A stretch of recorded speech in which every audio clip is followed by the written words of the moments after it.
que ha tenido la oposición y que ahora vemos que en la 4T hay mucha celebración, hay mucho, incluso exaltan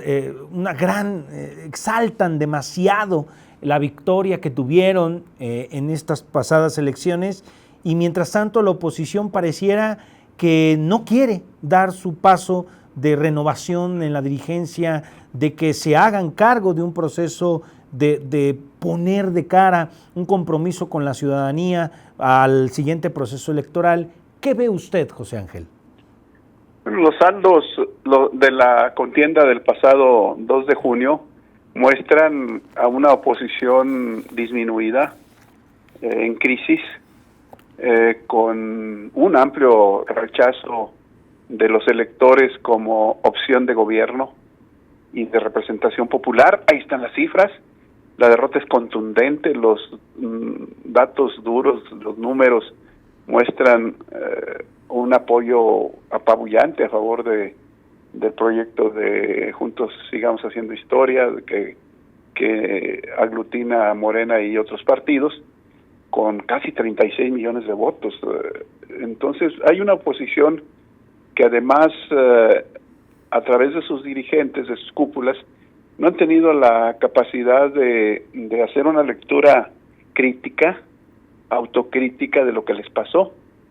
Siguen más enfrascados en apropiarse de los membretes para usufructuar, para sacar provecho, y pareciera que únicamente les interesa disputar los restos de la votación que les ha otorgado ya una parte muy minoritaria de la población. Hay casos, desde luego, de contraste. La derrota más marcada, desde luego, es en el PRI, que prácticamente no ganó absolutamente nada y que se ha convertido en un partido rural y un partido que tiene pues escaso apoyo de alrededor del 10% de los votantes, un cuarto lugar como fuerza política. Y el PAN, pues, aunque ganó importantes capitales de los estados, pues también vive una crisis muy severa. Entonces yo veo una crisis muy en el interior de estos partidos de oposición. Ya genéricamente es de preocupar que no exista una oposición fuerte, porque, bueno, las democracias, Jonathan, funcionan a partir de los partidos políticos, que son los sujetos políticos legitimados por las constituciones, por las leyes, para competir y representar la voluntad popular. De tal manera que sí es lamentable que hoy observemos que tanto en el PRI como en el PAN los dirigentes siquiera estén pretendiendo inclusive buscar reelecciones. Uh-huh. Ahora, pareciera que las dirigencias nacionales trataron hasta incluso de sobreponerse o de incluso ser un obstáculo para los liderazgos locales en las competencias locales, y resulta que la oposición sí pudo tener un papel sobresaliente en las elecciones en lo local. Incluso lograron retener o ganar en las capitales de grandes estados. Por ejemplo, recuerdo en Monterrey, San Luis Potosí mismo, Aguascalientes, unas zonas de Yucatán, también en Coahuila. O sea, recuerdo varias capitales, Hermosillo, varias capitales de estados distintos, y la oposición pudo ganar las capitales. Sí, son fenómenos regionales que obedecen a características históricas y hasta culturales de cada región, a tradiciones políticas, donde sí existen liderazgos que son parte de esos partidos, aquí en San Luis Potosí y en otras capitales, como tú lo mencionas, ciudades importantes, que lograron, inclusive sin el apoyo de sus dirigencias nacionales, salir adelante y conquistar espacios de poder municipal, sobre todo, muy pocas gobernaturas, prácticamente 2 nada más. Y bueno, eso habla de que hay un desapego, un distanciamiento de las dirigencias nacionales con los organismos partidistas en las entidades, y es un síntoma más de la crisis que viven los partidos de oposición. Lo que ha generado esto es que de manera paralela Morena y sus aliados se hayan fortalecido. Hoy podemos hablar con toda certeza de que hay una hegemonía, de que se está construyendo un bloque dominante articulado por Morena y su proyecto de Cuarta Transformación, que avasalla la oposición y que tiene pues el respaldo de la mayoría de los electores. Me parece que los opositores, los partidos opositores, los liderazgos de la oposición a nivel popular, a nivel nacional, no han leído correctamente lo que está pasando en la sociedad, en el ánimo de los electores, cosa que sí ha hecho Morena, y muy particularmente el presidente de la República, Andrés Manuel López Obrador, pues que es el gran ganador de esta elección del 2 de junio. Me llamó la atención, y esta frase tiene mucho peso. Algunos partidos de oposición ganaron las capitales cuando las propias dirigencias no los apoyaron, las dirigencias nacionales, incluso hasta locales, porque hasta parecía que había una tensión abierta y clara en las dirigencias locales. ¿Por qué sucede esto? ¿Qué se está buscando? ¿El tener el poder interno por el poder? Sí, Jonathan, creo que esto nos remite al hecho de que los partidos políticos manejan importantes cantidades de dinero, millones de pesos como financiamiento público, y eso es un botín que buscan las dirigencias nacionales, pero además colocar a sus cuadros, aun cuando sean ajenos a los partidos o a los militantes de los estados, en las posiciones plurinominales. El caso más emblemático pues lo tenemos como referente aquí en San Luis Potosí, como dos militantes del PRI, pertenecientes a las cúpulas y aliadas de Alito, pues fueron colocadas ahí en las dos diputaciones plurinominales locales, porque no les alcanzó para más.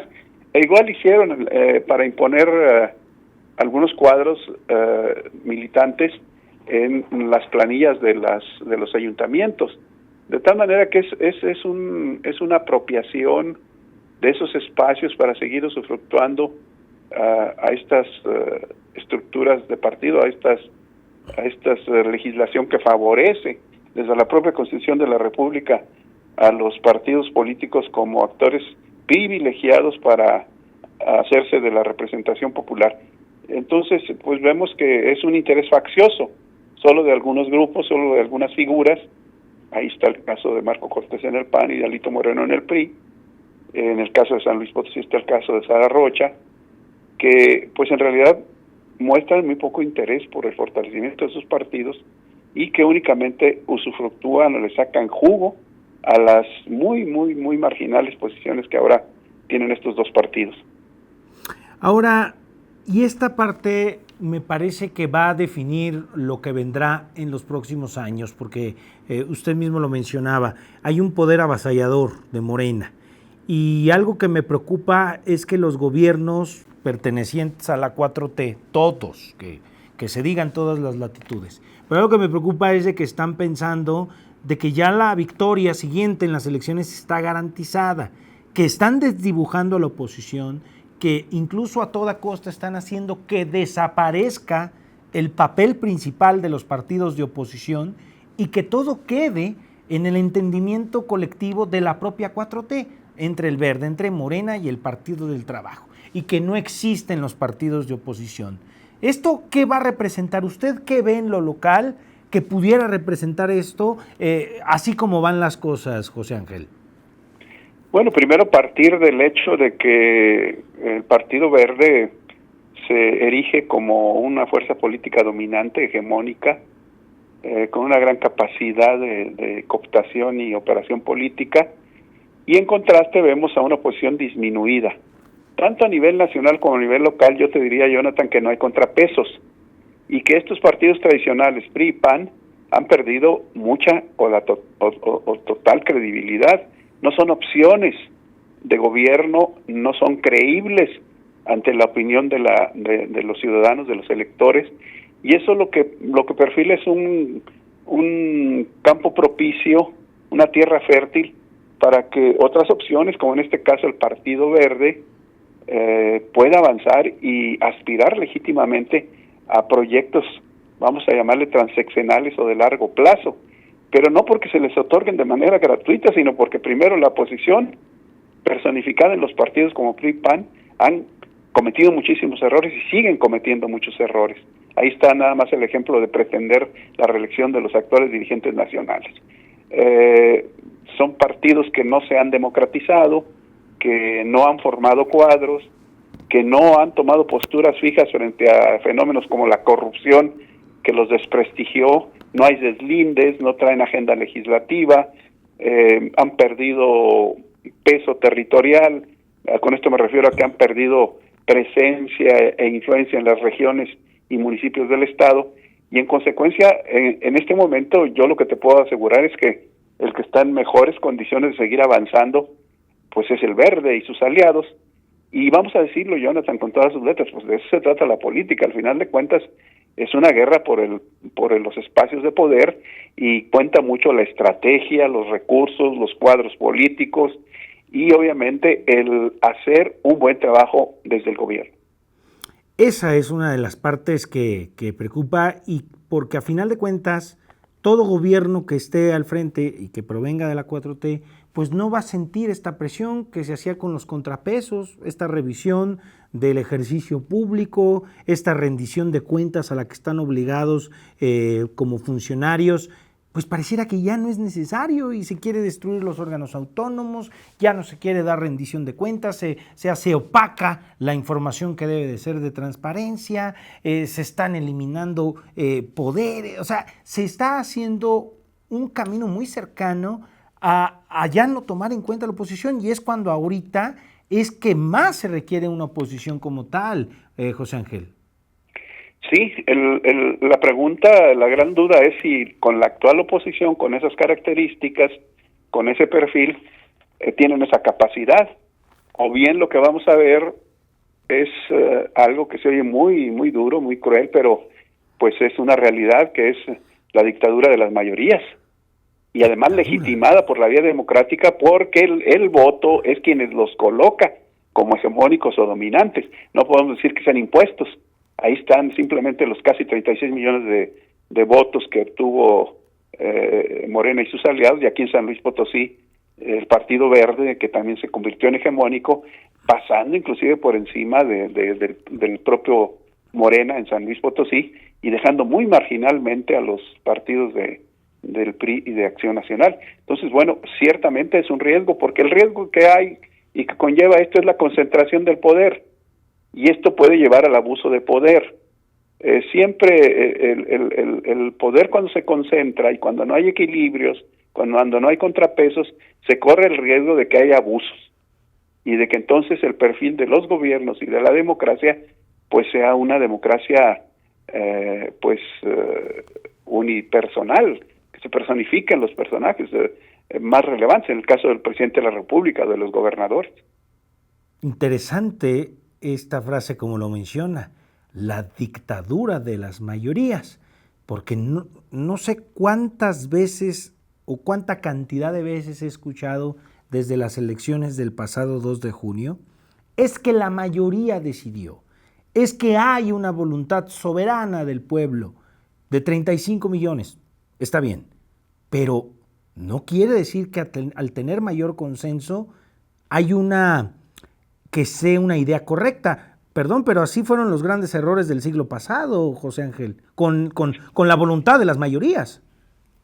Sí, eso así es, Jonathan, pero pues es un tema polémico, porque al final de cuentas, pues la democracia tiene, entre otros principios, el hecho de que las democracias mandan las mayorías.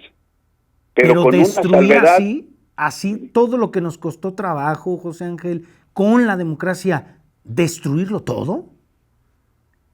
Pues el tema es que si no hay alternativas, no hay oposición, no hay contrapesos, pues esa tendencia se va a seguir consolidando. Lo ideal sería que esa democracia que hoy estamos viviendo también tenga en la ley y en los espacios políticos un respeto por los derechos de las minorías, porque también existen, también tienen una forma de ver las cosas, también tienen intereses que proteger, también tienen derechos. Una democracia que avasalla a las minorías y las desaparece, pues lo único que empodera es una democracia en cuestión o cuestionada, porque pues si bien tienen la mayoría avasallante en este caso, pues sí se convierte en una dictadura de las mayorías, pero pues no perdamos de vista, Jonathan, esa mayoría está legitimada por un proceso democrático que pasa por las urnas y que pasa por un ejercicio del voto y no competitivo. Aquí estamos hablando de alrededor de, más específicamente, del 60% de la población en México votó por la opción del partido Morena y sus aliados para que sigan en el poder, y aquí en San Luis Potosí más o menos ocurrió lo mismo. ¿Por qué? No hay oposición. Volvamos a la pregunta original, ¿qué pasa con la oposición? Debilitada, no existe, no tiene alternativa, sigue con el mismo discurso, sigue ofreciendo las mismas fórmulas del pasado, está desprestigiada, no es opción de gobierno.